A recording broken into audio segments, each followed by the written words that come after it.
નમસ્કાર. આજના આ કાર્યક્રમમાં ગુજરાતના ખૂણે ખૂણેથી અમને સૌને જોઈ રહેલા ગુજરાતના વાલીઓ, પરિવારજનો અને શિક્ષણવિદો આપ સૌનું હું doctor Rupam Upadhyay children's research university વતી હાર્દિક સ્વાગત કરું છું. આજે આપણી વચ્ચે આપણને માર્ગદર્શિત કરવા માટે ઉપસ્થિત છે રચનાબેન દવે. નમસ્તે રચનાબેન, આપનું હાર્દિક સ્વાગત છે. રચનાબેન દવે કે જેઓ અત્યારે નૂતન બાલ શિક્ષણ સંઘના મંત્રી તરીકેની સેવાઓ આપી રહ્યા છે. નૂતન બાલ શિક્ષણ સંઘ એટલે કે જે ગીજુભાઈ બધેકા, જેને આપણે મૂછાળી મા તરીકે ઓળખીએ છીએ, તેવા ગીજુભાઈ બધેકાના વિચારોથી પ્રેરિત આ સંસ્થામાં તેઓ 30 વર્ષથી પોતાનું અમૂલ્ય પ્રદાન આપી રહ્યા છે, પોતાની સેવાઓ આપી રહ્યા છે. તેઓ આજે આપણને માર્ગદર્શિત કરવા ઉપસ્થિત થયા છીએ ત્યારે માનનીય રચનાબેન દવે કે જેઓ બાળકોની સાથેની પ્રવૃત્તિઓ જેમ કે ચિત્રવાર્તા, વાર્તા, બાળકોના રમકડા, તેમની સર્જનાત્મક પ્રવૃત્તિઓ જેવા સર્જન કાર્યોમાં તેઓ સતત રચ્યા રહે છે. એટલે કે આમ કહેવું જોઈએ કે બાળકો અને તેમના પ્રવૃત્તિઓમાં એકદમ એમના લોહીમાં વહે છે. બાળકો વહે છે, એમના માતા પિતાને માર્ગદર્શિત કરવા માટે એમને સતત એ ચિંતા કર્યા કરે છે. એવા રચનાબેન દવે આપણી સાથે આજે ઉપસ્થિત છે. આ ઉપરાંત તેઓ માતા પિતાના માર્ગદર્શન માટે પણ વાલી સંવાદ, એમનો પરિસંવાદ અને એમને માર્ગદર્શિત કરવાનું કાર્ય પણ સતત કરી રહ્યા છે. ECC જે કે NEP 2020ની અંદર ફાઉન્ડેશનલ સ્ટેજ તરીકે પ્રસ્થાપિત કરવામાં આવ્યું છે, સૂચવવામાં આવ્યું છે કે ફાઉન્ડેશનલ સ્ટેજ છે એ બાળકોના વિકાસ માટે ખૂબ અગત્યનું છે.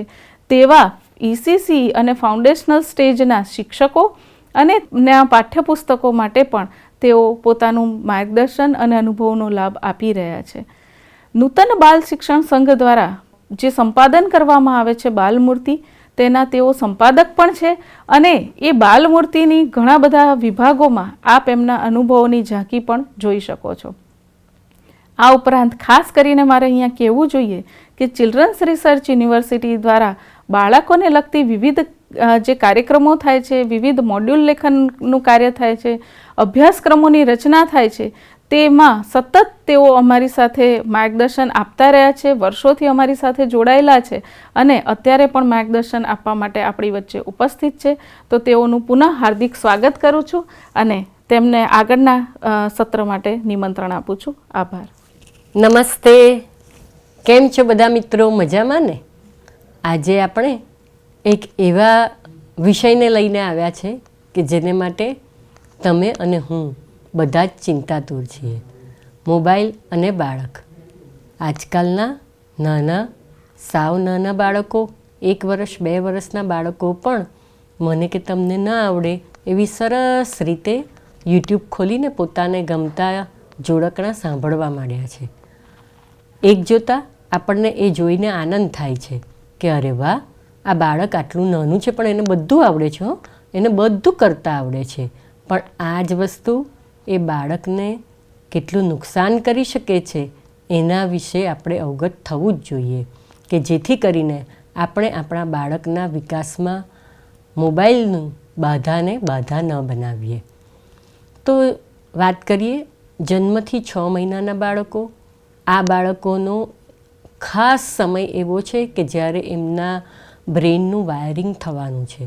હવે આ સમયગાળામાં જો આપણે એમને મોબાઈલ હાથમાં આપીએ છીએ તો એનાથી થાય છે શું? તો કે બાળકો માત્ર ને માત્ર મોબાઈલમાં લાઇટોને જોઈ શકે છે, એમાં શું ચાલી રહ્યું છે, એમાં કેવો અવાજ આવી રહ્યો છે, આ બધાને અનુભવી શકતા નથી. એના માટેની સંવેદનાઓ જાગૃત કરી શકતા નથી. માત્ર એમને લાઇટો તરફ જ ધ્યાન હોય છે. આનાથી એમનું સ્પાન ઘટી રહ્યું છે. બાળકને અત્યારે આ ઉંમરે જરૂર શેની છે? તો એને ફેસ ટુ ફેસ ઇન્ટરેક્શનની, એટલે કે મા અને બાળક એકબીજાનું મોઢું જોઈ શકે અને વાતો કરી શકે, આવા પ્રકારની જરૂર છે. અહીંયા એને જરૂર છે સરસ મજાની વાતો સાંભળવાની, વાતો કરવાની, બાળકને સાંભળવાની. બાળક પણ બોલે છે, હા, એને સાંભળવાની. એ પણ એના રડવાથી આપણને ઘણું બધું કહી જાય છે, તો એને સમજવાની જરૂર છે. અને સૌથી અગત્યની બાબત એ બને છે કે જ્યારે આપણે આ બાળકના હાથમાં મોબાઈલ આપીએ છીએ ત્યારે આપણે એમને ખૂબ મુશ્કેલીમાં મૂકીએ છીએ.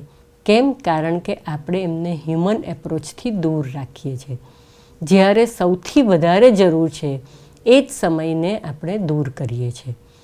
તો ખાસ કરીને ધ્યાનમાં એ રાખવાનું છે કે આપણા આ નાના બાળકોને આપણે મોબાઈલથી દૂર રાખવા માટે શું કરી શકીએ એના અવેજીરૂપ વસ્તુઓને શોધવી પડશે. હવે આપણે વાત કરવાના છે 1 થી 2 વર્ષના બાળકો. આ 1 થી 2 વર્ષના બાળકો જ્યારે એમની ઉંમરમાં એમને દોડવું છે, ભાગવું છે, ચાલવાનું શીખવું છે, ત્યારે શું થાય છે કે આપણે એમને મોબાઈલ આપીએ છીએ અથવા તો મોબાઈલ એ જાતે પણ લે છે ત્યારે એમની એક તો મૂવમેન્ટ ખૂબ ઓછી થઈ જાય છે.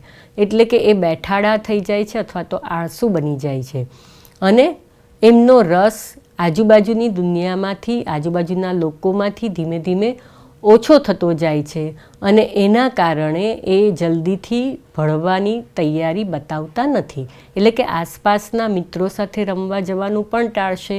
એમને એમની ગમતી પ્રવૃત્તિઓ જે મળવી જોઈએ, એમાં જે રસ પડવો જોઈએ, એ પણ પડવાને બદલે થોડી થોડી વારે એમને મોબાઈલ યાદ આવી જાય છે.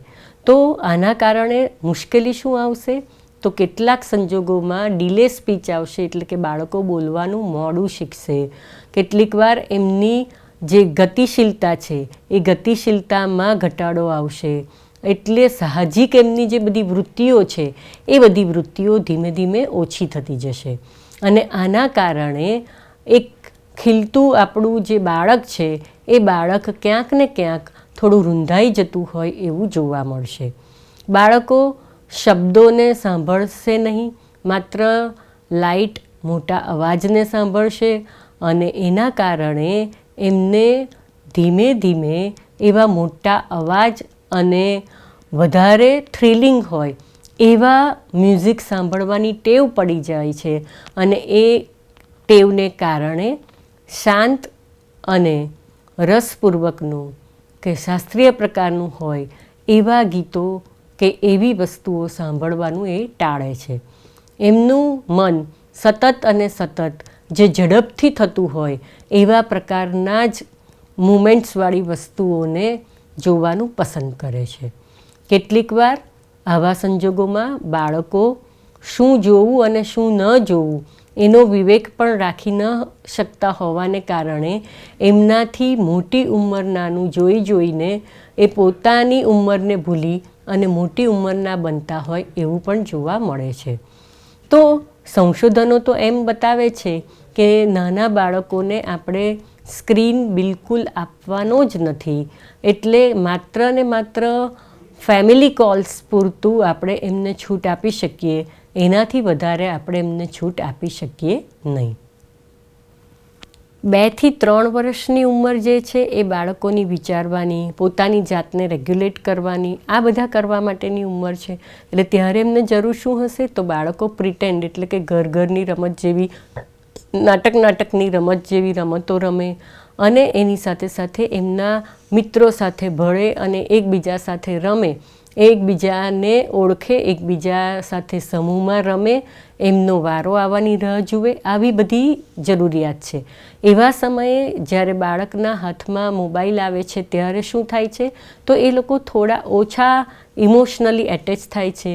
પેરેન્ટ્સ અને બાળકનું બોન્ડિંગ ઘટી જાય છે અને એની સાથે સાથે એમનો અટેન્શન સ્પાન જે છે એ ખૂબ ઘટવા માંડે છે. એ લોકો વધારે ને વધારે મુમેન્ટવાળી વસ્તુઓને જોવાની જે પસંદ કરે છે અને એના કારણે બાળકો કેટલીક વાર જોખમી પરિસ્થિતિમાં પણ મુકાઈ જાય છે. હવે જ્યારે આ બાળકો પોતે વિડીયોમાં જોઈ રહ્યા છે એવા પ્રકારના સ્ટન્ટ કરવા માટે પણ તૈયાર થઈ જાય છે અને આ સ્ટન્ટમાં કેટલું જોખમ રહેલું છે એનું પણ એમને ધ્યાન રહેતું નથી અને ઘણીવાર હાથ પગ તોડીને બેસી શકે છે. તો આવા સંજોગોમાં આપણે એમને શું આપવું, કેવી રીતે આપવું અને એની ગાઈડલાઈન જે રિસર્ચ દ્વારા બહાર પાડવામાં આવી છે એની વાત કરું તો એક આપવામાં આવ્યું છે કે જન્મથી 2 વર્ષના બાળકોને નો સ્ક્રીન ટાઈમ, બિલકુલ એમને સ્ક્રીન આપણે બતાવવાનો જ નથી.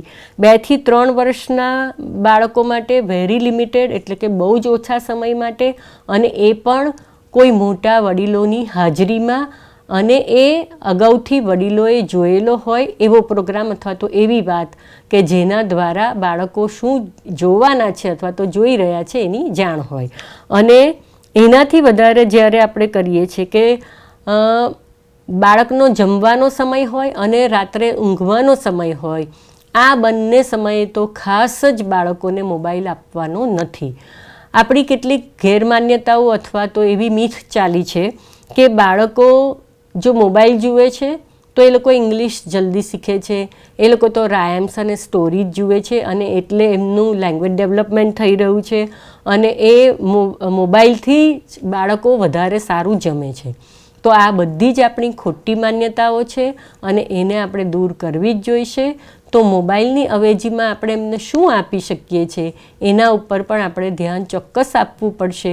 જે આપણે પહેલાં કરતા હતા કે માતા સાથે બાળક રમે, પિતા બાળક સાથે રમે, મોટા કે નાના ભાઈ બહેનો સાથે એ રમે, એ ખૂબ જરૂરી છે. આપણે એમને ગીતો આપીશું, વાર્તાઓ આપીશું, જુદા જુદા રમકડાં આપીશું, એમની સાથે રમીશું, એમની સાથે ગાઈશું, એમની સાથે નાચીશું, કૂદીશું, અને શક્ય બને તો આપણે નાની નાની બાળકોને વિઝિટ કરાવીશું કે આજે આ દુકાન જોવા માટે ગયા, કાલે આપણે બગીચામાં જઈશું. આવા પ્રકારની નાની નાની વિઝિટ કરાવવાથી બાળકોને બહુ જ બધું જોવા જાણવાનું મળશે. જે આ એમની એક્સપ્લોરેશનની જે એજ છે એના પ્રમાણે એમનો વિકાસ સધાશે. તો આટલું ચોક્કસ આપણે ધ્યાનમાં રાખીએ કે આપણા જન્મથી 2 વર્ષના બાળકોને આપણે બિલકુલ મોબાઈલ આપવાનો નથી. આપણી સગવડ માટે આપણે ખાસ કરીને બાળકોને મોબાઈલ પકડાવી દઈએ છીએ એવું તો કદી ન જ બનવું જોઈએ. એની આપણે ખાસ કાળજી રાખવી જોઈશે. બને ત્યાં સુધી બાળકો સ્ક્રીનથી દૂર રહેશે એનો ફાયદો લાંબા ગાળાનો રહેશે. સ્ક્રીનની નજીક રહેશે એટલો ટૂંકા ગાળાનો અને લાંબા ગાળાનો 2 પ્રકારના ગેરફાયદા બાળકને થશે. તો આજની આપણી આ વાત પરથી એક તારણ એટલું ચોક્કસ લઈએ કે આપણે મોટેરાઓનું અનુકરણ બાળકો કરે છે, એટલે આપણા મોબાઈલ, સ્ક્રીન અથવા તો ટીવી, કમ્પ્યુટર, આ બધા સ્ક્રીન ટાઈમ આપણે પણ ખપ પૂરતા જ રાખીએ. બાકીના સમયમાં ખાલી ટાઈમપાસ, રીલ કે પછી આપણા મનોરંજન માટે આનો ઉપયોગ ટાળીએ. અસ્તુ. નમસ્કાર.